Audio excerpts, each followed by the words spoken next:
Alors, dans ce module, on va parler en fait des classes et des membres statiques. Mais en fait, on va surtout parler des champs statiques. Donc, j'aurais dû le spécifier sur le document. Et on va parler du mot-clé statique en général. Donc, c'est ça qu'on a vu déjà, les méthodes. On a vu les méthodes statiques aussi. Mais là, on va vraiment se concentrer sur le sens du mot-clé statique et sur ce qu'est un champ statique. Donc, en prog 1, vous avez défini et utilisé une classe utilitaire statique avec des méthodes ou fonctions statiques. Et depuis le début du cours, on a défini d'innombrables fonctions statiques et aussi des méthodes statiques avec des classes utilitaires statiques. Et là, maintenant, on va vraiment explorer le sens du mot-clé statique. Donc, le mot-clé statique dérive de la notion de mémoire statique. Donc, on avait déjà abordé la notion de mémoire. On avait parlé de mémoire de pile ou stack. On avait parlé de mémoire dynamique ou heap. On avait dit que la mémoire de pile, c'était là où résidaient les variables locales et les arguments des fonctions. On avait dit que la mémoire dynamique ou heap, c'était là où résidaient les objets et les types références. Mais il y avait une troisième type de mémoire qu'on n'avait pas vraiment abordé. C'était la mémoire statique ou qu'on pourrait aussi appeler mémoire globale. Et c'est de cette mémoire-là dont on va parler ou discuter, si vous voulez, dans ce PowerPoint-là, avec ce qui va autour, si on veut. Donc, voilà. Donc, on va commencer par aborder la notion de champ statique. Donc, d'abord, en C#, il n'y a pas vraiment de ce qu'on appelle dans d'autres langages de programmation des variables globales. Donc, par exemple, si vous êtes en Python ou je ne sais pas quoi, vous pouvez déclarer ce qu'on appelle des variables globales. Donc, en C#, on ne peut pas faire ça. Mais on peut déclarer des variables ou des champs statiques. Donc, il faut savoir que les variables globales ont une très mauvaise réputation. Donc, c'est pour ça que dans les langages comme C# ou Java, on ne permet pas de déclarer des variables globales, mais on permet de déclarer des choses qui, disons, se rapprochent de variables globales, et c'est les champs statiques. Donc, ces champs-là sont alloués en mémoire statique, ou en mémoire globale, si vous préférez, et ils vont être alloués au démarrage du programme. Et par convention, comme on le voit ici, les champs statiques sont déclarés avant les champs non statiques. Donc ici, on a une personne, on déclare son nom comme étant statique, alors que son âge est déclaré comme étant non statique. Donc ça, c'est un exemple, là, je veux dire, faut pas faire ça, ok? C'est un exemple, mais c'est juste un exemple pour vous expliquer comment ça fonctionne, un champ statique, mais c'est pas une chose qu'il faut faire, ok? Donc, je m'excuse si je vous présente un exemple de ce qu'il faut pas faire. En général, on essaie de présenter des exemples de ce qu'il faut faire, mais là, je vous présente un exemple de ce qu'il faut pas faire. Donc, premièrement, si jamais vous avez ici une classe personne avec un nom déclaré comme étant statique, si vous faites newPerson.dom, ben, qu'est-ce qui va se passer? Vous allez afficher la personne et vous allez voir ici, il va s'afficher uniquement son âge. Donc, parce que le nom comme tel fait même pas partie de la personne.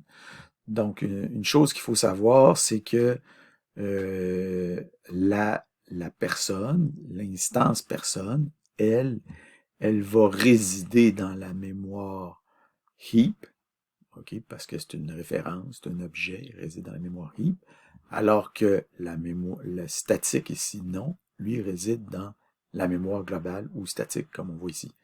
Donc, même si c'est déclaré dans la classe, ça ici, ça réside là, alors que ça ici, avec la classe personne, ça réside ici. Donc, c'est comme si ça résidait dans des emplacements complètement différents en mémoire. Donc, c'est comme si ça ici, ça faisait même pas partie de l'objet que vous avez ici. c'est statique, ça fait même pas partie de la personne d'une certaine façon, ça fait pas partie de l'objet personne. Donc, ce qui est champ statique, c'est étranger à la personne comme telle. Okay? C'est un champ statique, alors que ça ici, c'est un champ d'instance. Les champs d'instance font partie de la personne et résident dans la heap, alors que les champs statiques, en quelque sorte, ne font pas partie de la personne et résident dans la mémoire statique ou globale que vous avez ici. Okay? C'est séparé. C'est comme deux mondes séparés, si vous voulez. Bien que les deux sont déclarés dans la classe personne. D'ailleurs, si jamais vous créez une personne ici et que vous essayez d'accéder à son nom, qui est un champ statique, vous voyez ici, vous avez une erreur de compilation. Et le message d'erreur vous dit qu'est-ce que vous pourriez faire pour accéder au nom. Il vous dit member person.nom cannot be accessed with an instance reference. Qualify it with a type name instead. Donc, il nous dit qu'il faut qualifier avec le nom de la classe. Alors, c'est ce qu'on fait ici. À la diapo suivante, on a notre champ statique et au lieu de référencer le nom avec une instance, on va référencer le nom ou on va accéder au nom directement avec le nom de la classe. Donc, on va faire personne.nom ici. Et on peut, vu que c'est une string ici qui appartient à la classe comme telle, donc on peut aussi l'appeler variable de classe. C'est une autre façon d'appeler ça, plutôt que d'appeler champ statique, on pourrait l'appeler aussi variable de classe. Donc, on pourrait le modifier, ce nom-là. On pourrait dire personne.nom égale Albert plus personne.nom. Donc, ça va devenir Albert Einstein. Puis après ça, on va faire personne.nom.dom. On va le voir ici, ça va être écrit Albert Einstein. Donc, l'âge ici n'est pas utilisé dans ce programme-là. Donc, les deux habitent disons, des univers différents. C'est comme si le statique et l'instance non statique étaient dans la même classe, mais c'est comme si les deux, les statiques et les non statiques, habitaient deux univers séparés. Ils habitent dans deux types de mémoire séparés. Donc, avec la classe personne des diapos précédentes, si on crée 10 personnes, on aura 10 personnes avec 10 âges que l'on pourrait modifier pour que ces âges soient tous différentes les unes des autres. Okay, donc, on a 10 personnes avec 10 âges différentes les unes des autres. La question qu'on peut se poser, c'est est-ce qu'on va avoir 10 noms différents ou on va avoir un seul nom? Okay. Donc ici, si on crée 10 personnes dans notre heap, chaque personne va avoir son propre âge. Mais si on crée 10 personnes dans le heap, ici, on a un seul champ statique nom qui va habiter ici dans la variable, dans les variables globales ou statiques. Si on crée 10 personnes, est-ce qu'on va créer 10 variables ici globales là-dedans? La réponse, c'est non. Il y a une seule variable globale ici qui est créée. Elle est là, elle est statique. Il va en avoir rien qu'une. Okay? Encapsulation et accessoires statiques. Donc, évidemment, les champs publics ne sont souvent pas une bonne idée. Donc, ici, là, on avait notre nom qui était public. Donc, la même chose qu'on avait dit pour les champs d'instance, comme l'âge ici, qui ne devrait pas nécessairement être public. Mais en fait, ça dépend des circonstances. Mais si on veut, on peut encapsuler notre champ d'instance. On peut l'encapsuler. Ben, la même chose pour un champ statique. On peut aussi l'encapsuler. Okay, donc, notre champ ici, non, on pourrait l'encapsuler en le rendant privé, ici, private. On voit qu'on a rajouté 2 underscores devant. Et on pourrait ajouter un getter, ici, pour accéder à notre champ. Et on pourrait ajouter un setter pour modifier notre nom. Là, on n'a pas mis de validation sur notre setter, mais on comprend qu'on pourrait mettre une validation sur notre setter. Okay? Donc, et notre getter et notre setter sont statiques pour accéder à notre champ statique qui est privé. Donc, c'est le principe de l'encapsulation, mais appliqué à un champ statique. Et bien entendu, là, ici, on a tout ce qu'il y a dans notre classe ici, c'est des trucs statiques. Donc, tant qu'à avoir uniquement des trucs statiques dans une classe, on est aussi bien de faire de notre classe une classe statique elle-même. Et en fait, si vous étiez dans Visual Studio, vous auriez une suggestion à cet effet. OK, donc Visual Studio vous dirait, ben là, tout ce que tu as dans ta classe, c'est statique, donc, s'il te plaît, fais de ta classe une classe statique. Donc, il n'y a aucun intérêt à avoir une classe non statique qui contient uniquement des membres qui sont statiques. Quand on dit aucun intérêt, je veux dire, il y a peut-être un cas limite sur 100 000 où est-ce qu'il peut avoir un intérêt à ça, mais en général étant dans 99,9999% des cas, une classe qui contient uniquement des champs, des membres statiques, doit être statique. Alors, on voit ici que, pas besoin de ça. Alors, on voit ici qu'une classe statique, en fait, n'est pas instanciable. Donc, en fait, ça sert à rien. Donc, étant donné qu'une classe statique contient, en principe, uniquement des membres statiques, que ces membres statiques-là, on peut y accéder via le nom de la classe. Donc, ça sert en général absolument à rien d'instancier une classe statique. Donc, une classe statique n'est pas instanciable.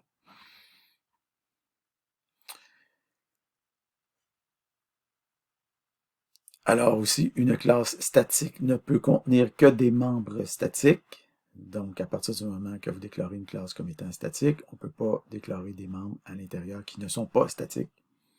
Donc, ça peut éviter certaines erreurs. Donc, on voit ici qu'on ne peut pas déclarer un membre, par exemple un champ ici, normal, un champ d'instance.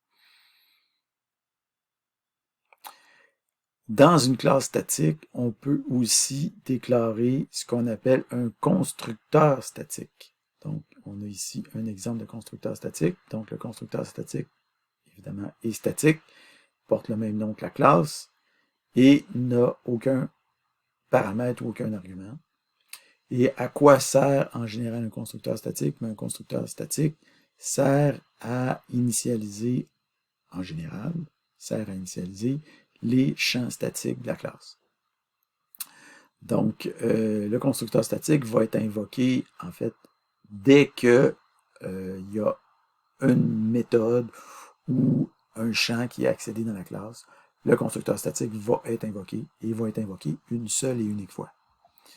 Donc ici, on en a un exemple. Donc, dès qu'on fait person.getNom.dom, donc ici, on a notre getter pour le nom. Donc, le nom, ici, on voit que c'est un champ, il n'est pas initialisé. Par contre, le constructeur ici va initialiser notre champ nom. On voit que le constructeur va d'abord afficher un message, initialisation de la classe. Ensuite, il va initialiser le champ nom à Einstein. Et dès qu'on va ici accéder à notre getter ici, le constructeur va être invoqué une première fois. Et il n'aura pas besoin d'être invoqué par la suite, mais il va être invoqué une première fois pour initialiser la classe et les champs statiques de la classe. Et on voit ici ce qui va se passer. Donc, initialisation de la classe. Donc, le getter, le constructeur va être invoqué. Et après ça, le getNom va pouvoir aller chercher le nom qui va être Einstein parce que notre constructeur a été invoqué au préalable et on va afficher Einstein.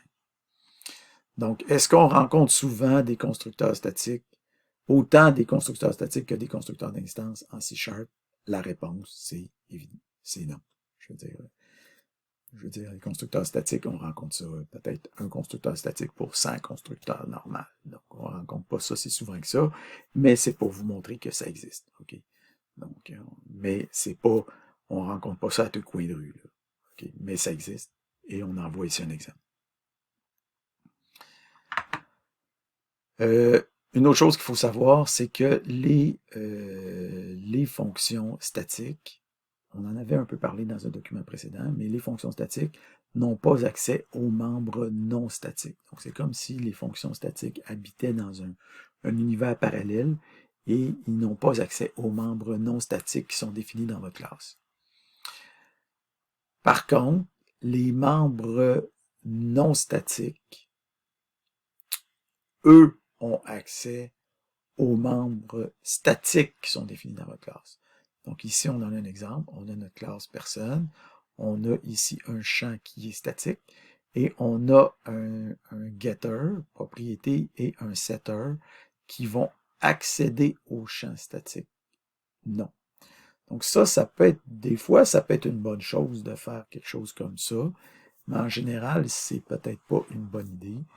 Donc ici, entre autres, parce que ça donne l'impression que chaque personne possède son propre nom.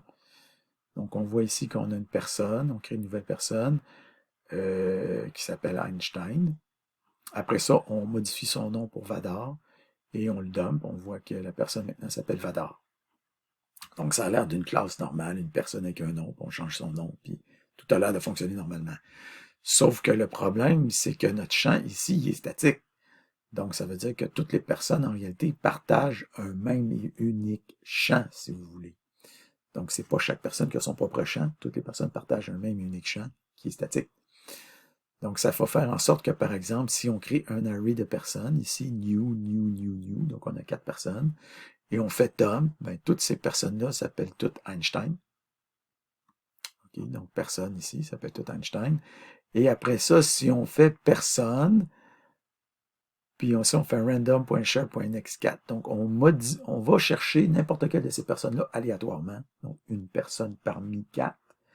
On choisit aléatoirement cette personne-là, puis on fait un set nom Vadar. Donc, aléatoirement, on choisit une de ces 4 personnes-là et on modifie son nom pour Vadar. Qu'est-ce qui va se passer? On fait personne.dump, on voit que toutes les personnes maintenant s'appellent Vadar. Donc, en modifiant une de ces personnes-là pour Vadar, toutes les 4 personnes en même temps, pouf, sont devenues Vadar. Pourquoi? Parce qu'ils pointent toutes vers le même champ statique. Chacune de ces personnes-là pointe toutes vers le même champ statique dans la mémoire statique. Donc, c'est ça. Ça donne l'illusion que chaque personne possède son propre nom, mais en réalité, ils ont tous le même et unique nom. Est-ce que ça peut être utile des fois dans certaines circonstances, ce genre disons, de truc-là? Oui, ça peut être utile dans certaines circonstances, mais il faut savoir c'est quoi qu'on est en train de faire. OK, c'est ça l'affaire. Bon, parmi tous les cas de figure concernant les champs statiques, l'un des plus utiles et des plus fréquents est certainement celui des champs publics statiques read-only. Donc, ce type de champ est l'idéal pour stocker ce qu'on pourrait qualifier de constante, donc une donnée immutable de notre programme qui est initialisé au démarrage et qui va rester inchangé pour la durée de notre programme. Donc, par exemple, on pourrait définir des dates importantes comme public, static, read-only, date only, le 11 septembre, la fondation du Canada, l'armistice de la Grande Guerre, celle de 14-18, et la sortie de Star Wars, si vous êtes un fan. Donc des dates importantes. Okay. Évidemment, il y en a d'autres. Chacun a ses dates-là. On choisit celle qu'on veut. Donc, voilà. Donc, c'est défini comme des constantes. Mais tu sais, c'est des constantes. On pourrait... C'est ça. Donc, public, static, read-only, date-only. Donc, oui, c'est lourd un peu comme déclaration, mais bon. Il y aura peut-être moyen de réduire un peu la lourdeur de tout ça, mais enfin. Donc, vous savez sans doute, une autre manière de déclarer des constantes, c'est d'utiliser le mot-clé const. Donc, malheureusement, en C#, ce mot-clé est limité dans ses possibilités et ne fonctionne qu'avec les types de base.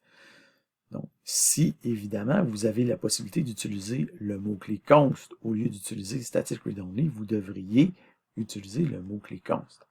Donc, par exemple, pour définir des constantes pour calculer la taxe, si vous pouvez dire à la place de public static read-only décimal TPS égale 0.05 pour 5%, vous pouvez dire public const décimal TVQ égale 0.09975M, donc 9.975%.